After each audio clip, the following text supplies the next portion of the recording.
In this Tools in 10, we will be looking at the lesson page for teaching the AR digraph that's found on page 152 in your training companion guide. We'll talk about when you can teach this skill and examine the other skills included on the page. And then we'll look at a sample lesson plan and show you some instructional activities that you can include for single word work and for sentence work. So let's take a look at where the lesson page is found in the instructional sequence, which is located on pages 19 and 20 of your training companion guide. We see it listed at the top of page 20 in the Bossy R syllables section. So if you are following the instructional sequence, you would teach it right after the AY vowel team lesson. But since children encounter many words with AR in early reading text, you could certainly teach it earlier. So how early could you teach it? Well, if you examine the words that are listed on the lesson page, you can determine at what point in the sequence to introduce this skill based on what skills your students have already been taught. So remember that on every lesson page, the words are listed from the simplest skills on the left to more complex skills on the right. You do not have to teach all of the skills on the lesson page. Choose the skills that match the skill level of your students. For example, if I look at the first column, I see that most of the words are one syllable and start with a single consonant. So I could introduce this skill at any time after the mixed short vowels lessons and just focus on the words in the first column. Looking at the second and third columns, I see there are one syllable words with some beginning blends and H brothers. And the third column has words with the VCCV one syllable pattern. So I could also choose to introduce this skill after teaching the H brothers lessons and just omit the words that have the ing suffix, as I've not introduced that skill yet. I could also teach the skill right after the Y baby E lesson on page 111, since there are a handful of words with ending Y in the fourth column. So when you decide to introduce this skill, carefully select words to include in your lesson that have skills and patterns that have already been explicitly taught. And if you decide to teach the skill in the sequence as is, then all of the words on the page will include skills that have been taught prior to this lesson. So let's take a closer look at the AR lesson page. The skills are listed at the top, followed by the teacher notes box, which gives you information on how to teach the skills on the page. In addition to AR CAR R, this page has three other skills. You have a section where WAR says war and QUAR says core. At the bottom, you have a section where AR and ARD are found at the end of two-syllable words and make the and erd sounds. And you also have a section where ARR says air. Each of these skills could be taught as separate individual lessons, or you could combine two skills in one lesson depending on the skill level of your students. For an older student who may already know the AR sound, you could just review the primary sound of AR and then create a plan to teach the other sounds that AR and ARR make in 2 or 3 lessons. And for younger students or those with beginning skill levels, you could circle back around and teach the more advanced skills on this page at a later time. Now let's take a look at what a simple plan for teaching AR would look like. For my lesson plan, I will focus on just teaching the primary sound of AR. I will use the AR lesson page 152 and the Go Fish 1 game page 153. And for this student, I am introducing the skill right after teaching the H brothers. So this is my lesson plan that I'm using for this student. The student is a first grader, I'm going to be teaching this lesson a little after I teach the H brothers. So at the top where I'm tapping my charts, I am going to choose to tap 3 different charts. And because I'm doing 3, I'm only going to do partial of some of these. So the first chart we've been tapping for a long time. So I'm going to choose to tap the first chart, just the last row. All right. So we're going to tap this last row starting with Z, because those are some of the more challenging sounds. Then we're going to tap the blends chart, and I have OOO means out of order because we've been tapping the blends chart for a while. So here's my blends chart, and we're going to do a different order. And then I also included Bossy R.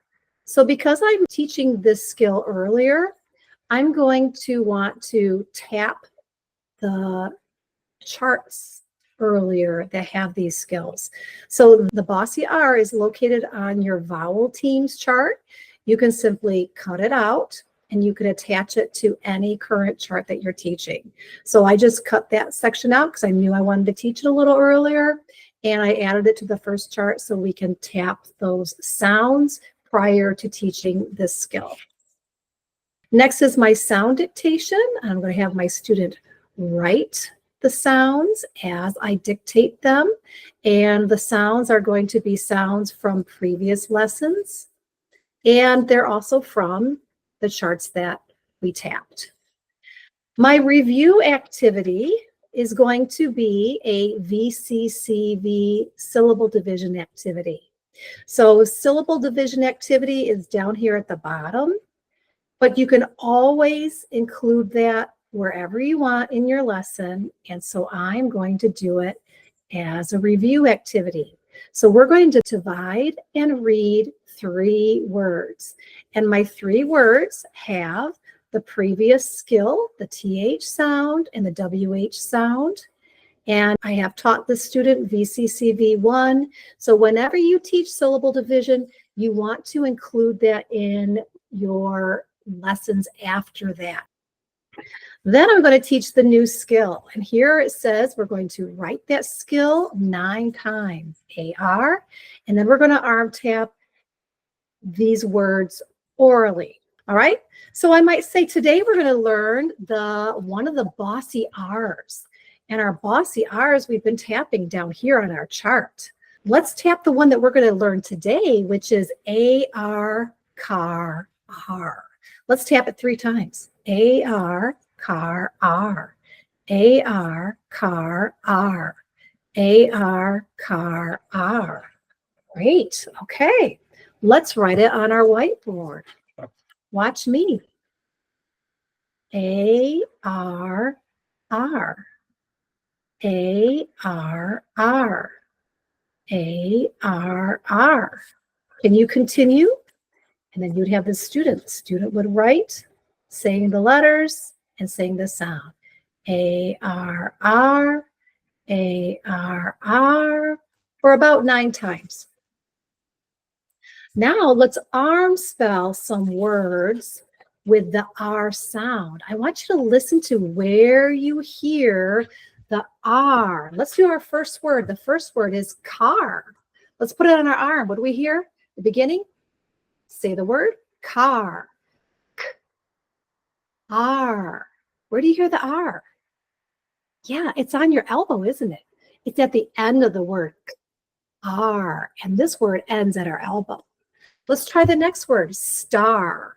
St, R. Where do you hear the R? On our elbow again, that's right. And that's at the end of that word, star. How about the word farm? R. Where do you hear the R? You hear it on the elbow again, that's right. That's in the middle of the word. So we'll continue arm spelling these words and listening to where we hear the R sound. Next is my word study, and I have 2 activities that we're going to do. The first one that we're going to do is we're going to arm tap and write words, and then we're going to mark the skill and read the words later. And we're going to highlight the AR and say the sound on our Go Fish page. And what we're just going to do is we're going to find and highlight the R and say it. So the student will go through R, R, R, R, R, R, and this one they have to be careful because we notice it's mostly in the middle, but this one's at the beginning, R. But before we play Go Fish, we're going to arm tap and write words. And my notes say we're going to play tic-tac-toe. We're going to use those Go Fish cards that we just marked, and we're going to take turns dictating the words to each other. So this is with a tutoring student that I have. If you have students that are working in a small group, you could have them pair up. Or you can dictate the word and tell who is going to write the word, whether the X's or the O's are going to write the word. So here's my tic-tac-toe board, and I have my Go Fish cards here. We're just going to turn them face down in a pile. If the teacher is leading this, the teacher would turn over a card and say, okay, this is X's. Whoever is X, they would put that on their arm. R, K, mark, and then they would decide where they're going to go, and they would write the word. R, K, mark. And they could put an X. And then next is O's turn. Okay, the O's, your word is charm. So they put that on their arm. Charm. And then they would write their word. And they would put their O. And then you would continue playing. If you're working one-on-one with a tutoring student, then you could take turns dictating these words. I would dictate a word for my student, and then when it's my turn, they would turn over a card and dictate a word for me to write. And then just play one quick round of tic-tac-toe. And you get your arm tapping and spelling practice in that way. After that, before I play my game, we're going to do a little phrase and sentence work. And I have here, we're going to mark the skill in read. And I have page 152, which is my lesson page. I enlarged the lesson page. We're going to read the first 5 sentences. So what I'm going to have my student do is they're going to first highlight the R, and they could say it, R, R, R, R, R, and they would keep going until they found all the R's. And then we'll go back and we're going to read the sentences. The smart dog barks in the yard. And they'll go on and they'll continue to read the sentences. And then after sentence work, we're going to play Go Fish. And your Go Fish directions are found in the back of your training companion guide. So you can read those for more information. And that is pretty much a very simple lesson plan for teaching AR, the primary sound of AR, car, R.